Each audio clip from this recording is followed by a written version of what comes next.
What can't the unit do? As mentioned, the DET clamp-on earth testers cannot do everything.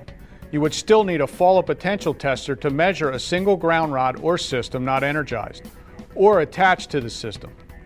You would also still need a fallout potential tester if that were the requirement. The DET14 and DET24C will not measure earth resistivity. There is a difference between resistance and resistivity. To make resistivity measurements, you need a 4-terminal earth tester like the Megger DET4 series. The 4-terminal units allow you to perform a test which is referred to as the Wenner test.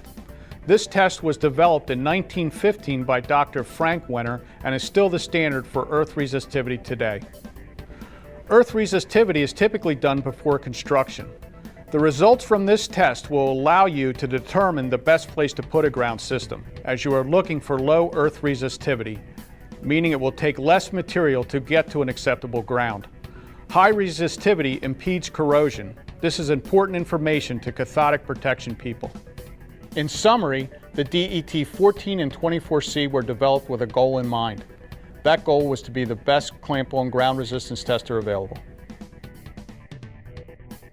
In closing, we would like to suggest if you're going to use a DET14 or DET24C to measure ground resistance and you're unsure or unclear of the results, we would suggest you validate your readings with the fallout potential method.